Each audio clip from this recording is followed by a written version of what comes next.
years, till the foul crimes done in my days of nature are burnt and purged away. Okay, in case you didn't recognize it, that was Hamlet. What does Hamlet have to do with Real Housewives? Well, we're going to get into that when we analyze Real Housewives of Beverly Hills this week. Before that, we're going to talk about the Real Housewives of Salt Lake City reunion. We're going to talk about how the Mormon culture influences the reaction from the cast towards the Monica revelations, and also what this show is saying about the interaction with the Bravo community, the fan community as a whole. So if this is the type of content that you like, be sure to like and subscribe. We're going to dive into it right away, and I hope you enjoy it. It was a total blast. Hello and welcome to the Bravo Outsider Podcast. I'm your host, Craig Midwinter. Dylan is haunting a villa in Spain this week. So joining me this week is Sandra Klowak. Welcome back, Sandy. Hey, I'm glad to be here again. We're also pleased to be joined by the force behind the Brunch and Bravo Instagram account, who has a brand new podcast called I Take Bravo Very Seriously. It's Dana Mandel. I'm an acquired taste. If you don't like me, acquire some taste. Nice. Unfortunately, that's a Ramona one, but it is a good one. Yeah, it is. It is a great one. Yeah, and it's so you say, true to me. Unfortunately, you're what color is your perspective on Ramona? I mean, I love Ramona as a character, but just like all the horrible things she says out loud, right? Like it's just, it's hard to continue to support her at this point. Oh yeah, totally. So you obviously have a lot of context on Bravo. You are not an outsider like we typically have on, but one of the things that we like to do is like take people who are insiders and really, take a step back from inserting ourselves into the drama and look at it as art. So I'm excited to explore that with you. But do you want to give viewers just a little context on like the accounts that you run and your new podcast? Sure. So I guess my journey sort of started with VPR. Loved it, obsessed with it. And then when Scandavals happened, I sort of felt like alone in it because I'm in Toronto for some reason. No one in Toronto is into Bravo. And that's just when I started finding Bravo podcasts. And that led me into the idea of wanting to do my own podcast because I've always had such opinions. It's almost like a book club, right? Like we want to talk about our favorite shows and gives our opinions and themes and like you said, the art of it. I love that you consider it that, right? The outsider might consider it something very like annoying and stupid to watch. And, you watch that sort of trash, but there really is such an art to it.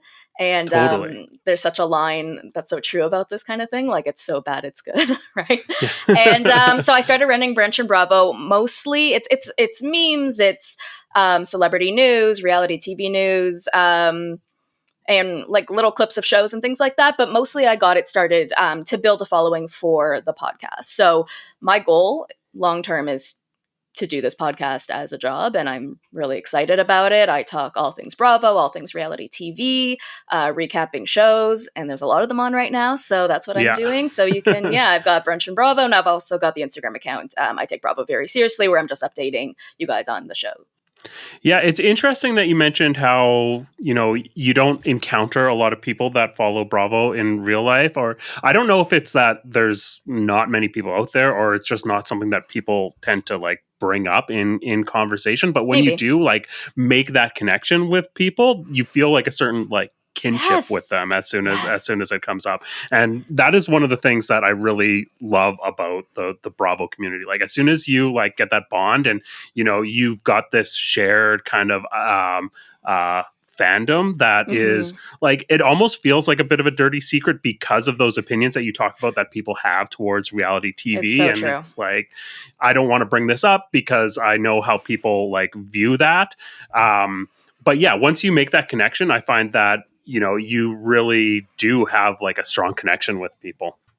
It's so true. It's funny because I went to the Giggly Squad live tour in Toronto, and it was packed, and I'm looking around like, these are my people. Like, but do I walk up to them? Right? Like, I was just for the first time in Toronto surrounded in a room of my people. I'm like, oh my God, I want to be friends with these people, but I didn't know how to sort of encounter that in a normal way. But hello. There was like, so we're based in Winnipeg, and not a lot of Bravo personalities like come here, but James Kennedy did come here last week. He did. How was it? I didn't go. I was like, oh my God, I'm like a 37-year-old man, and I like, what am I going to do at a James Kennedy show? Honestly, and it's so like, true. He came to Toronto and I didn't go either because I'm not going to go to a club, right? I'm 40. I'm not going to the club. You know? but then like all the Instagram stories afterwards that we saw, it looked like it was just insane. Like I had such like FOMO afterwards. It was, it did look like an insane time. And I think there's a lot of people that have like very differing views on James Kennedy. Like he's a kind of a polarizing figure. But you know, say what you will about him. I can't think of another Bravo celebrity that can whip up a crowd into a frenzy like he can. Countess Luann has her like cabaret, which obviously is a huge draw and people get excited about, but it doesn't have the same like level of energy. And I think like James Kennedy is actually legitimately good at what he does, and that, you know, and in being a DJ. And I think that like really helps sell his events. So if he comes through again, I'm definitely there. I hear Tom Schwartz is coming to Toronto, and I think it'll also be some sort of club appearance. So I'm debating. Like, I'm also like not just too old to go to a club, but also like too old to have a friend that would accompany me to a club. And I'm not going to that myself, right? Like that's embarrassing. So, but you know, like that is the fun part of also this community of going to these events, right? Like, would have been cool to be invited to the VPR premiere party, but I don't know, maybe next year. Totally. Yeah, I'm hoping that someone comes through on a book tour or something, because that would definitely be a little bit more my speed. Totally. Love it. So today we are going to talk about Real Housewives of Salt Lake City Reunion Part 3, as well as the latest episode of Real Housewives of Beverly Hills. Were either of these like more compelling to you? Is there a place that you'd like to start? I guess we'll start with the Salt Lake City reunion since it like happened first and we've been like pining and waiting for it for so long. Yeah, totally.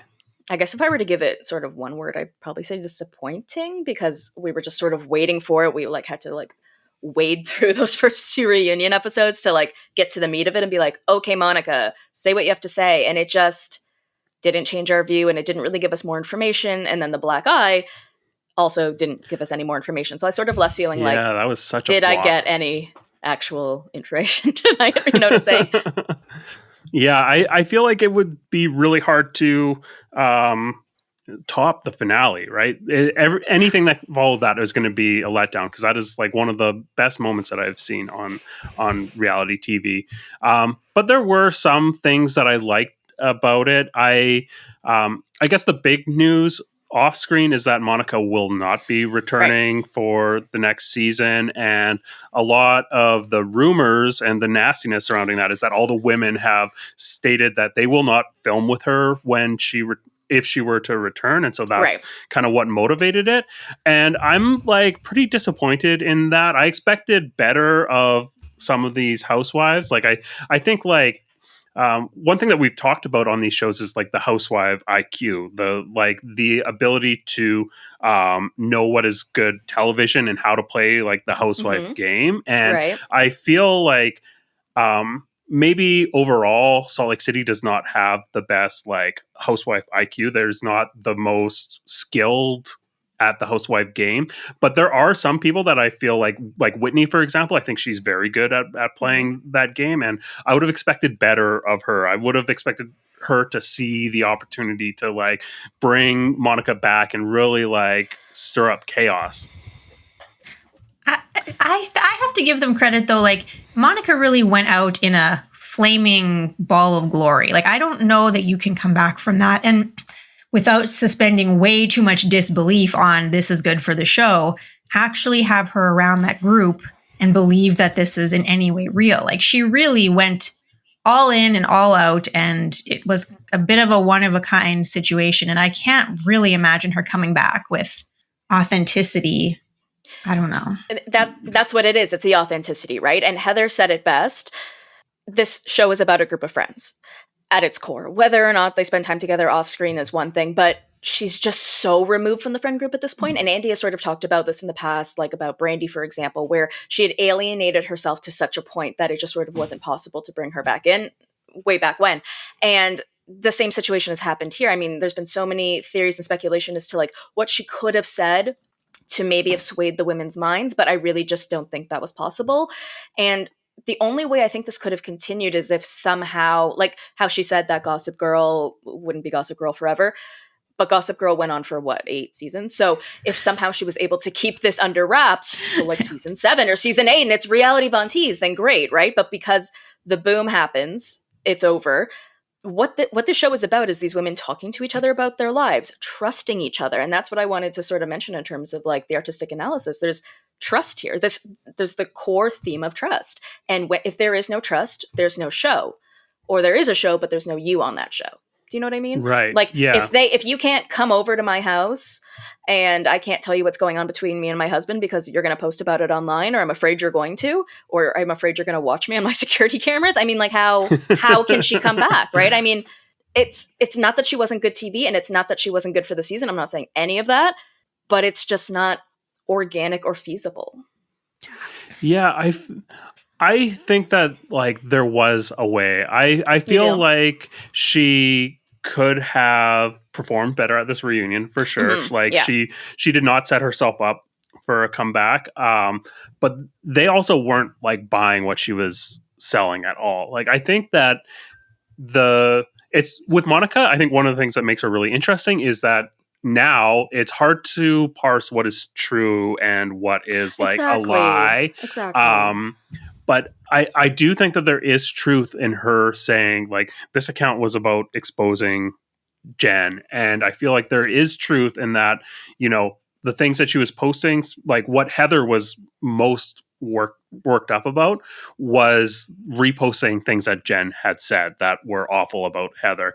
And I think that Monica was being truthful when she said that she was posting these things in order to like expose Jen and how horrible she was. And I think that, you know, Heather just could not see that perspective. She was too far like dug into the into her position that she just couldn't be moved. And it's not like Monica's the only one of these women that have a complicated relationship with the truth. I mean, Heather as well, this whole storyline with the black eye and how she has been, you know, cagey about it and then using it for impact, but still not giving the full truth is really just an example of her and how she manipulates the truth as well. And it's, you know, two sides of the same coin in that respect. So I do think that if either side was willing to move a little bit and try to find a little bit of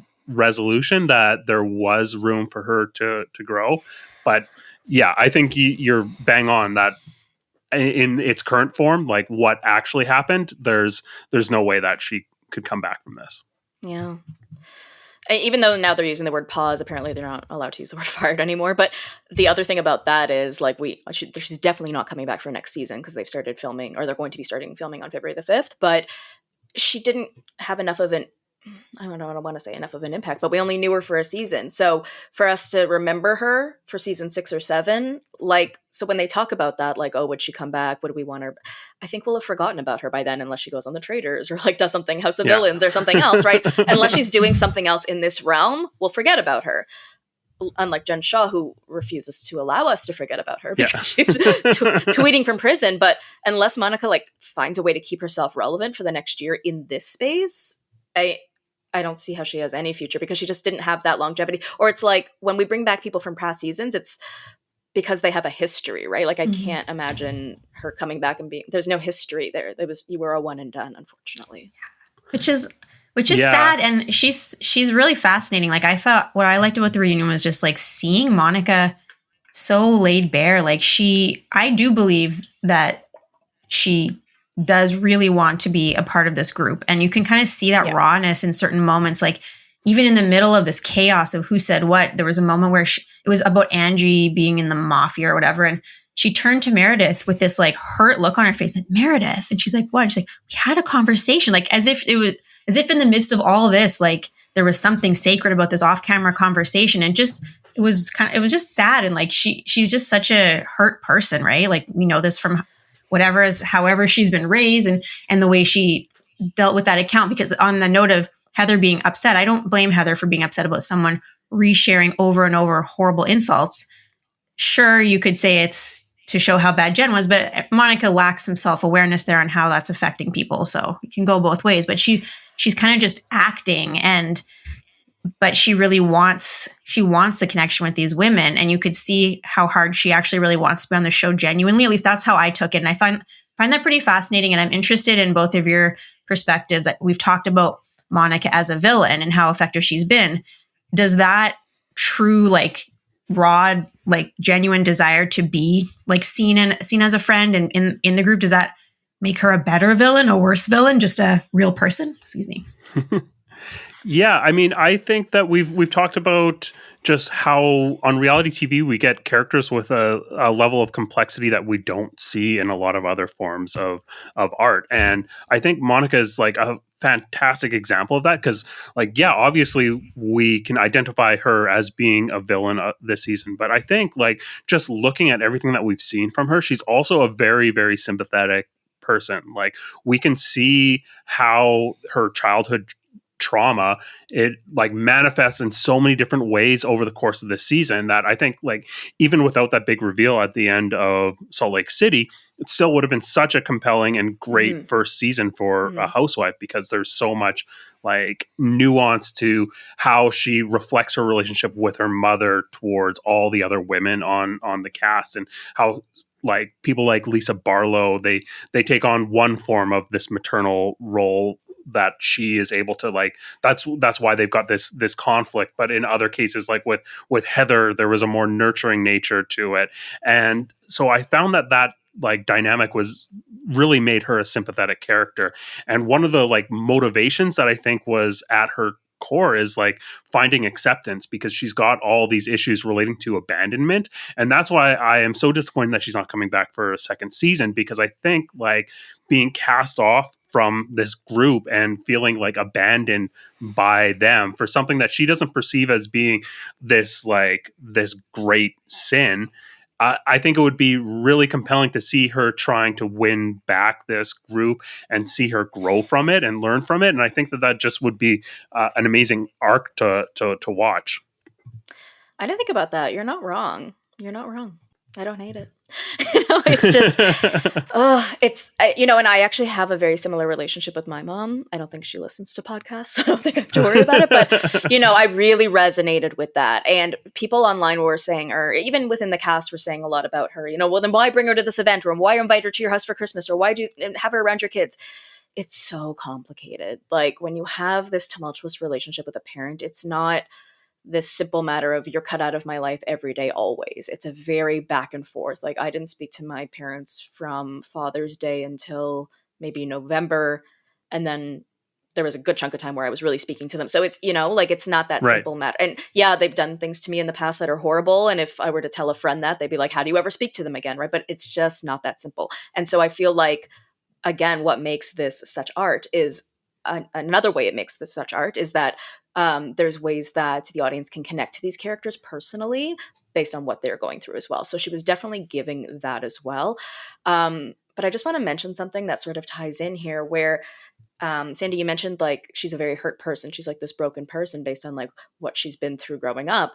I think all of these women have, based on this like culture they grew up in, this Mormonism. Because when you because we didn't get a lot from Heather, and she's still a liar as well. But if you read her words and you look at the interviews that she's done or watch What Happens Live, the fear of Jen, I had to, I was terrified of her will. If you look at all of that, or you even look at the way Monica acts or all these women act, it's a very, I hate to use the word, like cult, like, like they were brought up in this way of, we need to follow a leader. Oh, we don't have a leader anymore. We're not part of this culture anymore. Now we have to find another one. And that became Jen. Right. And so it's just how they were brought up. It's probably internalized that they don't even realize it, because I haven't even really heard this come up. But I really think that this whole Heather Jen dynamic, where she's felt terrified of her and at her beck and call and at her will and all of this, I think that just came from like being used to being a follower, in their culture. Yeah, and that's a great point. And I think it adds a lot of dimension to this mentality that they have surrounding casting her off, because, that's so ingrained in a lot of religions, but especially in Mormonism, where you violate the sacred oath or whatever it is, you're an apostate, you're cut off from your family. That's like exactly how Heather has experience being treated by her family Right. members, and they all have these complex relationships with the church, whether they like adhere to the Mormon faith or not. It's a very like complex relationship with the culture of that area that is so bound to Mormonism, that it does make sense that they would just, you know, cast her off and be like, sorry, you're done, you're out of the church, But also taking the your fact- name out of the book. Right, but also the fact that they seemed so scarred by Jen specifically. Like, they weren't even really giving specifics, and I've only watched twice. Sometimes I watch 4 times, and you guys can tell me if you picked up on any more. But I feel like they were just saying, like, we've been through this for 3 years with her. We dealt with this with her. We dealt with this. What do you mean? Did you guys kind of grasp anything besides like being punched in the eye? What did they feel that they were dealing with, like, so hardcore that they deem Monica almost the same and they just can't? Like, what do you guys think? Yeah, that's a good question. I don't know. So I know obviously Angie had a complicated relationship with Jen because she had the drink poured on her, and I guess her shoes were also tossed off the boat. Jen just being like a very reactive person, I think would have made all of them feel like they had to walk on eggshells surrounding her. So I think that even if they didn't have a direct like conflict with Jen, I think that they were still feeling like they were never able to, you know, have that trust between them and Jen. And I think like a lot of the way that actually Whitney was talking to Mary this episode on the reunion was similar to how I think that a lot of the women experienced their relationship with Jen, where like they were afraid of her, but not like they were afraid of how she was going to react. And that is kind of what made them stay at arm's length and not ever be able to have this, you know, this bond with them. But the thing about Jen that is different from Mary is that Jen had a lot more gravity. Like she was like the star at the center of this show, and you weren't able to fully remove yourself from that relationship. You were still like bound by her gravity in a way that Mary, because she's like introverted and a bit of like an isolated character that was only filming in her house, and it was very easy to just keep her at arm's length and not worry about her when she wasn't on camera. That's so true. That makes a lot of sense. Did either of you guys have any other highlights about the Salt Lake City reunion that we didn't get to? I guess just Monica's ignorance, just sort of I want to go with the lying. Like, as an overall highlight, I would say like several lies. And the main one I want to highlight is her saying that she said to producers that she was reality bunties, because Andy shut that down real quick, and she could have very easily come back and said, I spoke to so-and-so on such and such a date, receipts proof timeline, and she proceeded. Yeah. And she just said, okay, you know, like, and so there was just so many other, and the security footage, it was all just really creepy. And just, it, like you said, it's sort of hard to parse out like what's the truth and what's not. So to me, it's just sort of like the lying was just very bizarre at this point, because it has been so many months since you have filmed. You've had all this time to get your story together, you know? Yeah, even when you were putting together that burn book, you didn't like think about what your timelines were going to be. Like you're actually going through all the evidence that's against you while you're doing that. That burn book was cringy. Like what? Yeah. Pretty much, yeah. Yeah. So I don't know what she was thinking. Like how that was supposed to be cute, or like what she was going for there with the first few pages. Like I know what the like calling. I was very disturbed by that, honestly, but it just speaks to sort of her childish, sort of stunted nature and the other stuff we've talked about in all of this, and wanting that like validation, but not quite knowing how to go about it. Yeah, totally. And you're right. It just like is an embodiment, like a physical like token of her juvenile state that she's stuck in. One thing that we haven't really talked about that I wanted to bring up about the Salt Lake City reunion was I found it really interesting that the housewives seemed to be talking about like all these rules. There was a specific moment where Andy kind of scolds Monica. Maybe scold's not the right word, but says, well, you can't like say something on camera and then be like, well, I wasn't the one that said it, because you're the one that said it on camera. And that kind of speaks to like, I think it's a very basic rule of housewives. Like what happens on camera is like what is canon. That's why, when we saw Whitney kind of steering Monica to bring up Angie's rumors earlier in this season, that it was like she really didn't want to be the person to bring it up. She wanted Monica to say it on camera. Whereas like Monica's perspective is very much like the perspective of someone that is running like a Bravo account. And we saw her articulate her position of being like, well, I didn't like say these things about Heather. I was showing what Jen had said about Heather. And it was very much this like, I'm doing the work to expose. And that's really like, I think a lot of the sentiment around a lot of Bravo accounts when they retweet things or they're like drumming up old DMs or whatever and putting it out there and like then just kind of like washing their hands of it. I think that that's like a very like common mindset. And it was interesting in this reunion specifically to see those two perspectives play at odds. And it felt like it was like a trial, like the trial of people that are inserting themselves into this drama, like the BravoCon style fans that go to BravoCon to like try to get a hold of the mic and, call Tom Sandoval a liar and like bring their own receipts to the party and really actually insert themselves as opposed to just, thinking about inserting themselves into these situations. So I thought that this was a really interesting like trial of those two perspectives.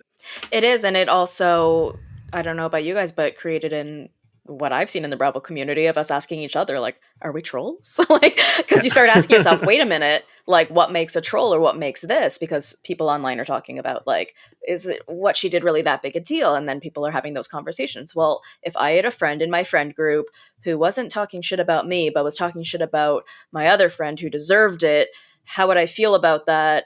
Especially if I didn't know that they were doing it or something to that regard. It just makes people feel uncomfortable to have someone in their circle like who's doing things like that. But it's created that conversation of like, like what's a troll and what's like where that line is, I guess.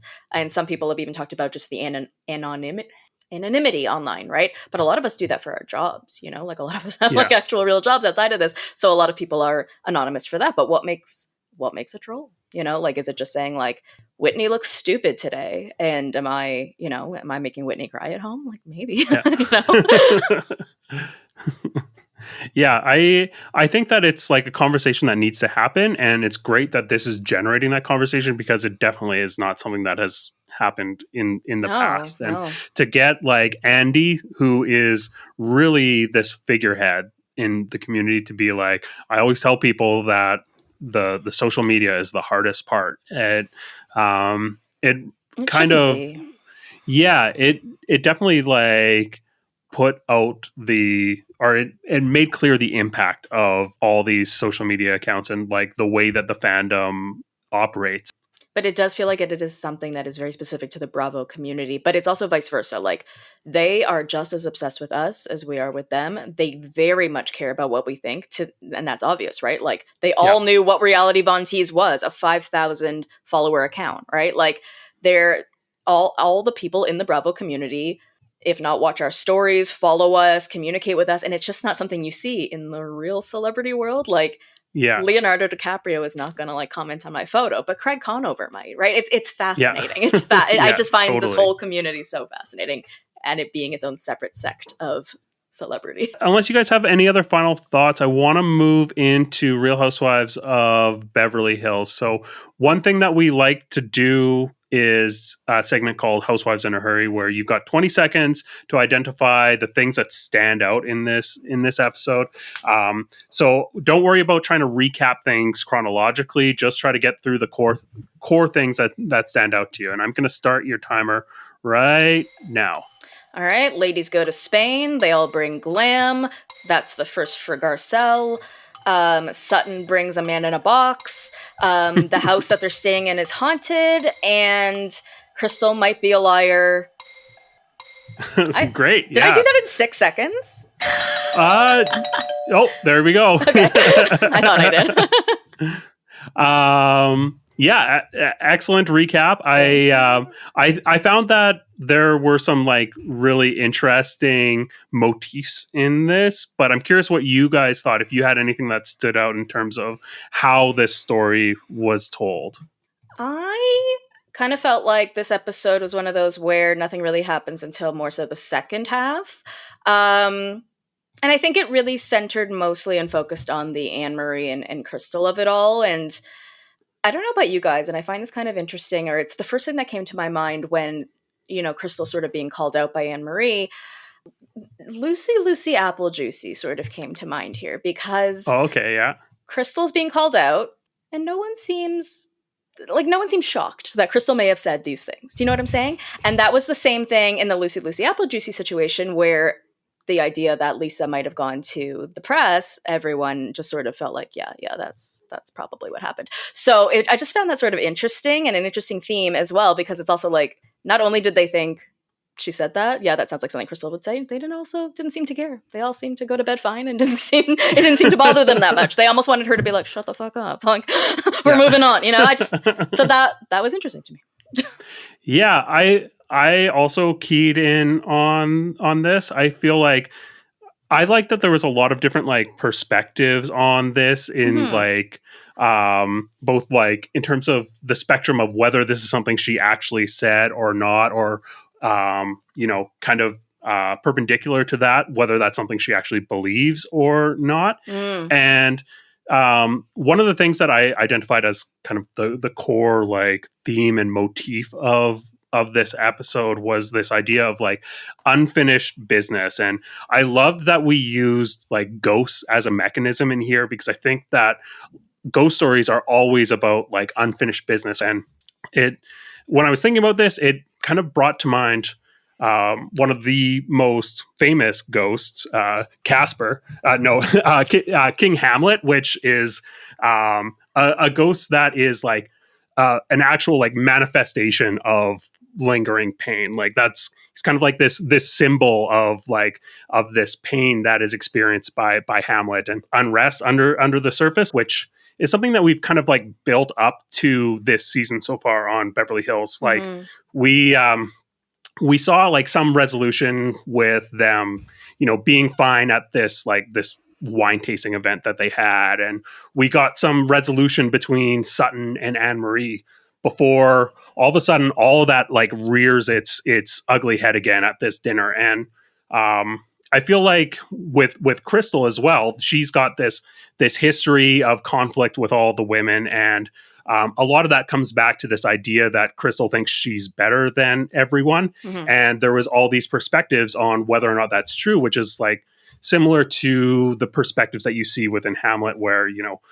some people think that it's just a hallucination, whereas others see it, and some think that it's some think that the ghost is actually like a divine presence that is like a symbol of the unrest within the court, and others think that it is actually the embodiment of King Hamlet. And so I just really found that there was like some interesting parallels there, which I don't know how much of that is intentional or not, but anytime like a theme comes to mind and you get like a little bit of overlap there, I find that it's really interesting to see where those parallels exist.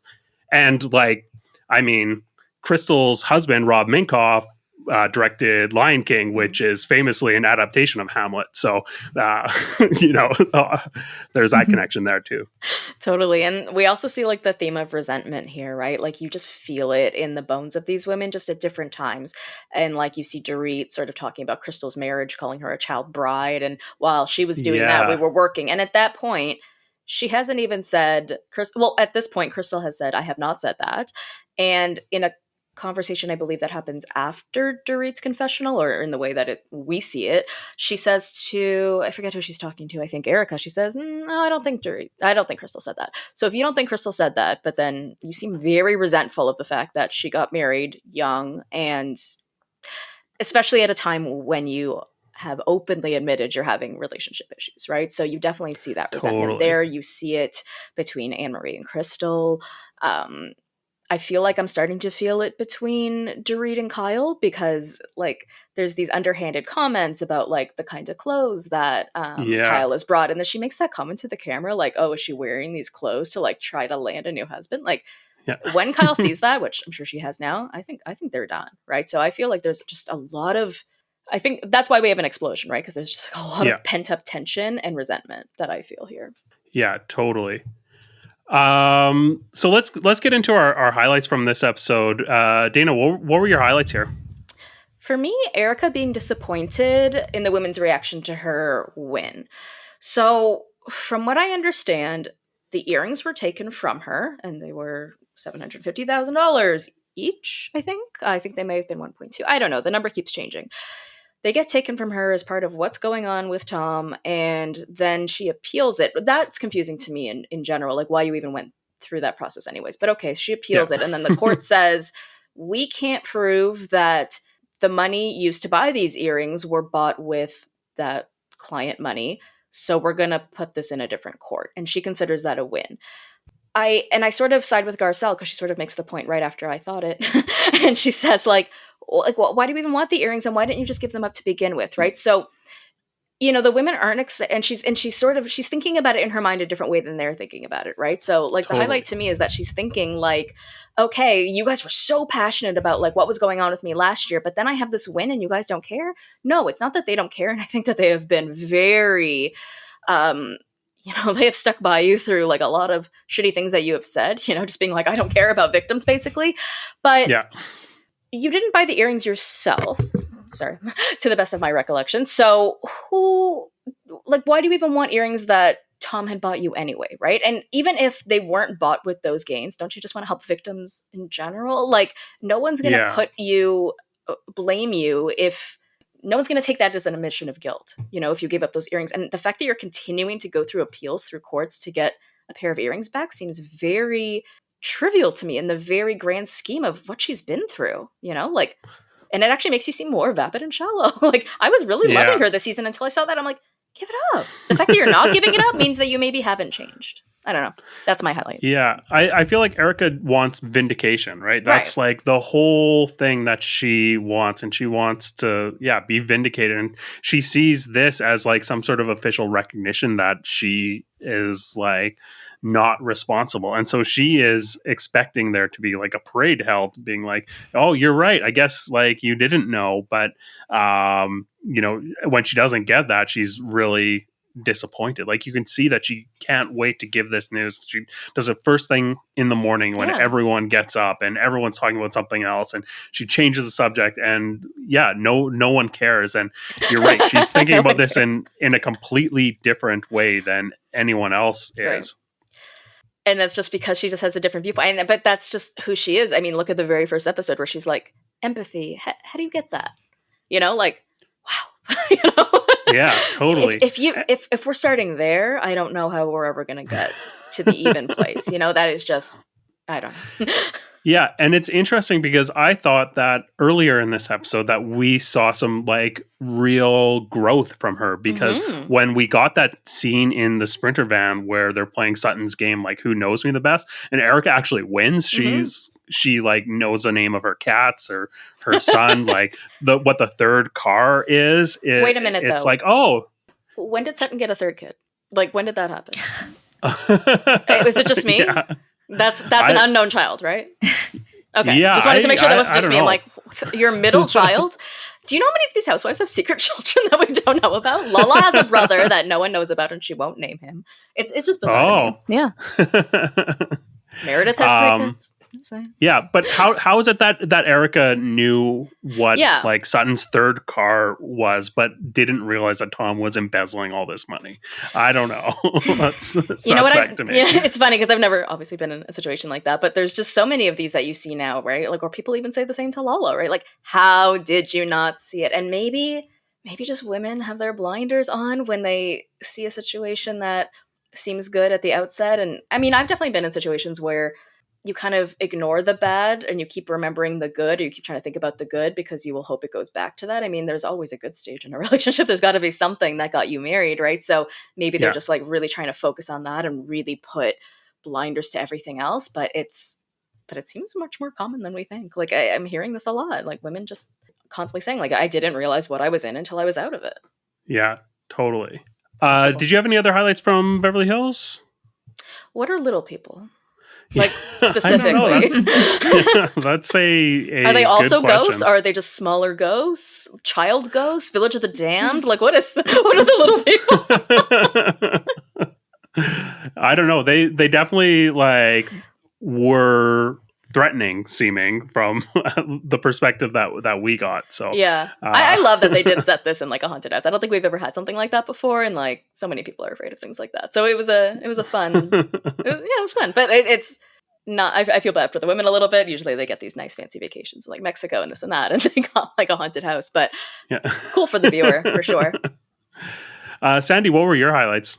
Definitely the Erika stuff that you guys mentioned, and just especially looking back at the flashbacks of her, she really looked unwell last season compared to where she is now. So it was interesting to get a taste of that. And I guess the meds are working and the therapy is working, but as you said, it was interesting to see that she still really is seeing it in the same way, but maybe just tamping down some of that chaoticness that was getting out. So that's interesting and TBD.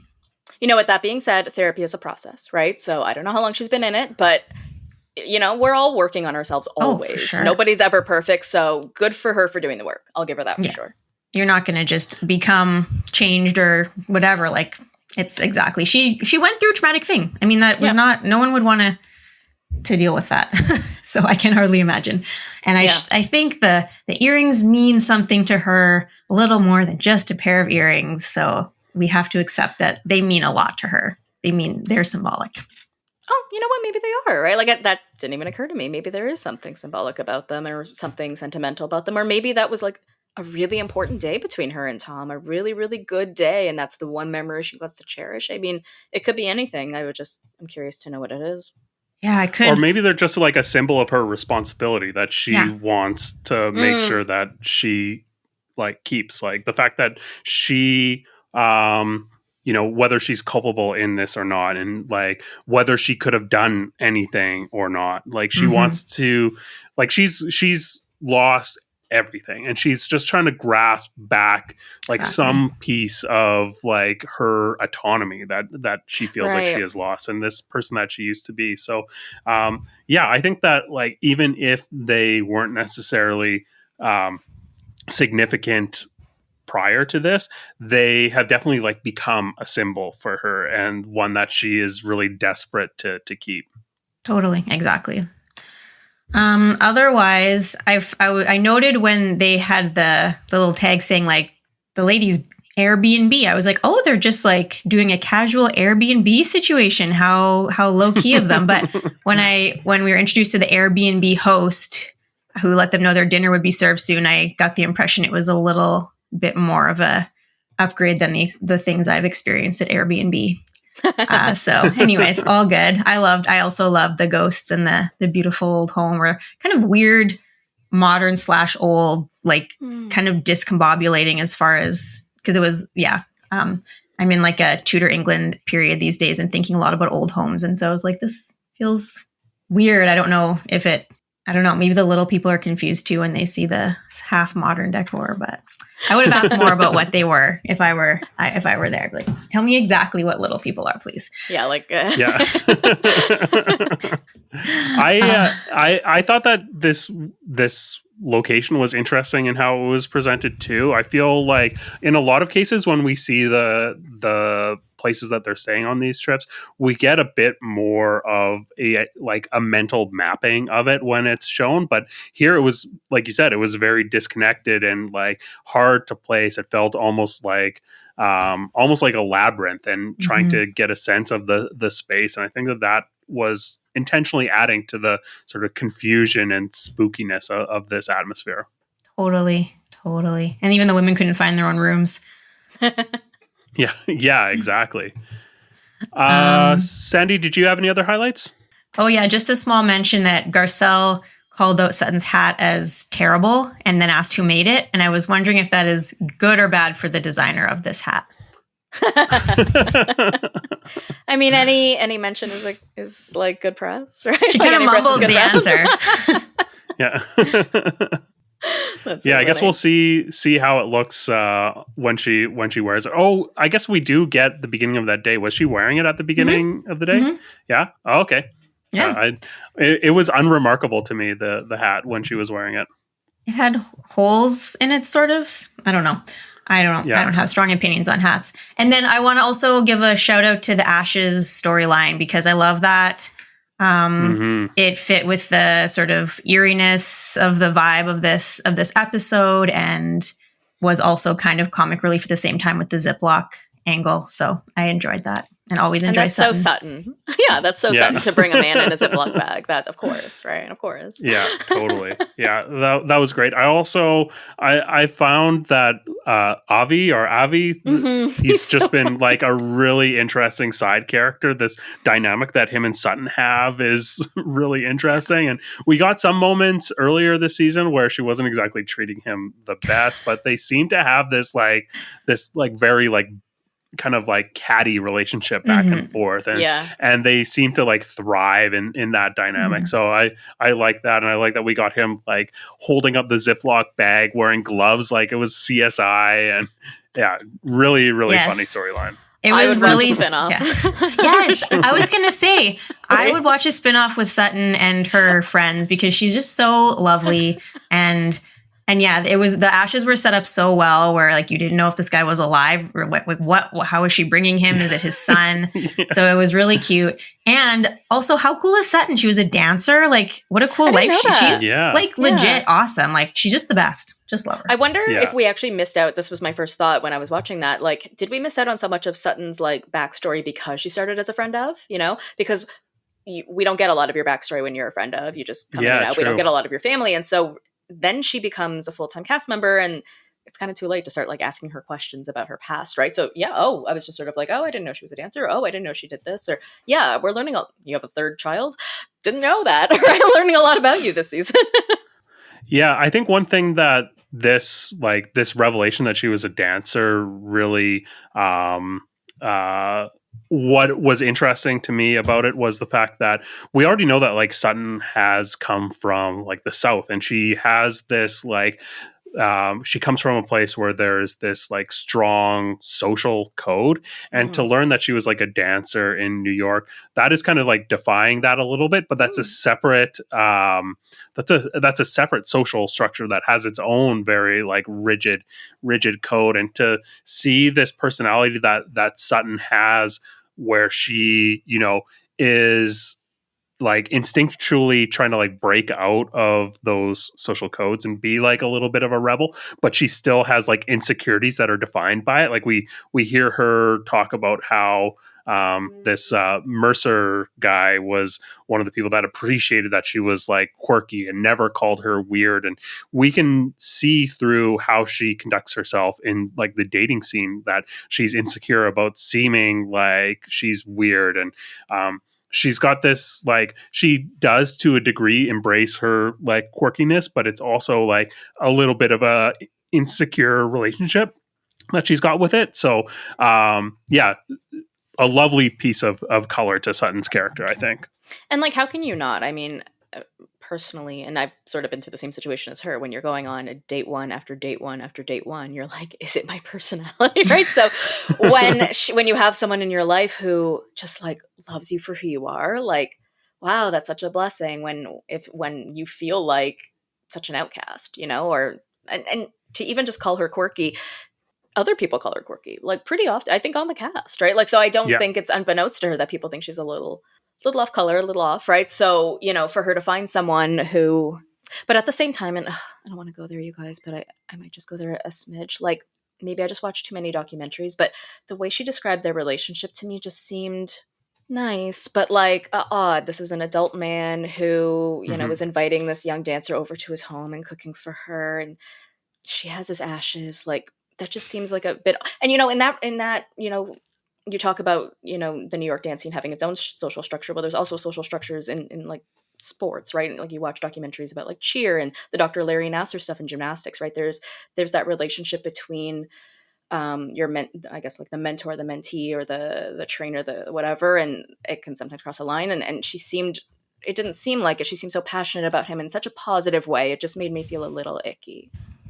Yeah, anytime that you see that sort of like power structure, we didn't get a ton of context on that, and No. it's hard to like really say, but when a professional relationship where there is like a power dynamic gets to a point where it is so personal that you have their ashes, it definitely like you question how that line from professional to personal was crossed for sure. Or if, it just made me feel a bit weird, but she seems to only have pleasant memories of him, so that's good. I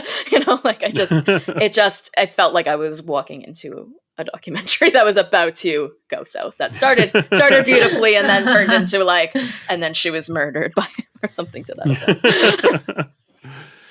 Sorry to bring the mood down. No. Do you guys have any other highlights from Beverly Hills?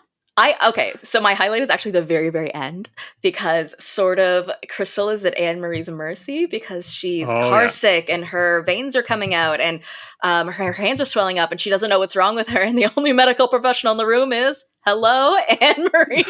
So I am so excited to see what comes of that. That is such a highlight to me. Yeah, and I love that we have that this took place at the top of this mountain, that they're actually like physically climbing, that there's all this resistance between this to build this relationship between Crystal and Annemarie, and that we see an actual climbing of a mountain and having it come to a head at the top is just a really interesting physical metaphor, I think. Totally. They're literally, there's no help. They're on the top of a mountain, right? It's awesome. You can't write better TV. I think we covered most of what I wanted to talk about. We've got a little space to come back and circle around. Was there any sort of weird little pieces that you saw that you wanted to call out?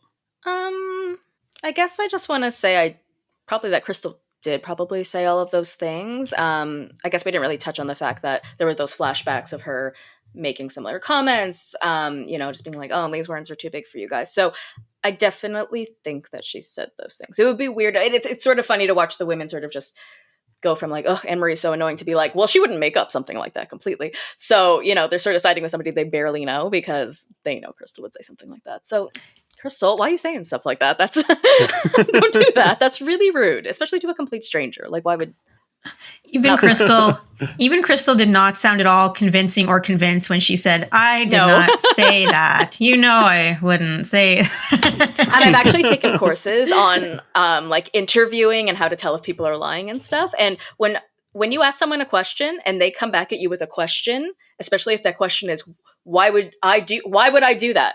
I don't know. I'm just asking you if you did it, right? I'm not, that's actually a tell of a lie that police use. So just letting you know. Yeah. So I definitely think she's lying, but the women don't really seem to care that.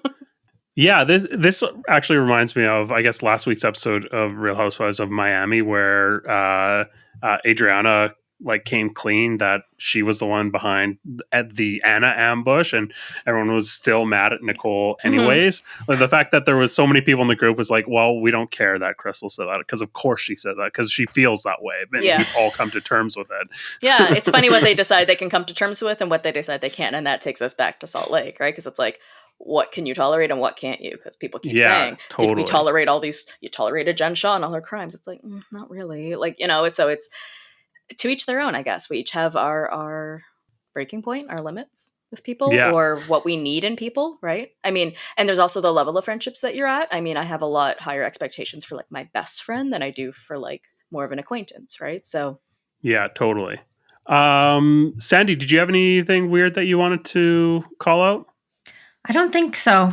Cool. Yeah, I think we covered most of what I wanted to say. I do want to call out a couple more little paranormal things. I think I liked that we got this moment of Erika doing her vocal exercises, and it was oh, she needs an exorcism. that was really fun. And also Storm. I am convinced that he's a ghost. I am waiting for next episode where they ask about Storm. And they're like, and someone's like, Storm died 10 years ago. That is amazing. Nice. I would love that, and I wouldn't put it past the Housewives. I didn't even think of that. That reminds me on the paranormal, Erika can smell spirits. Can we please know more? Like, why are there all these threads in paranormal that little people, who knows, smell spirit? What kind of smells? What do you smell right now? Like, why are they not giving us more of that? Yeah, I didn't know she dabbled in that sort of thing. I mean, she definitely has talked about that. Wasn't she say she was like a general in a previous, or she was a small boy in a previous life or something like that? Like a Roman boy or like a something? I don't know. But I didn't know that she considers herself sort of in tune with the other world. So, but yeah, I want to know what you smell. Is it burnt toast? Do you guys get that joke because you're Canadian? No, the heritage. Yes. Do you remember this? Oh yeah. Yes. That's what came to mind. Put up the clip, Craig. What is it, Mrs. Gold? Burnt toast. Dr. Penfield, I can smell burnt toast. Yeah.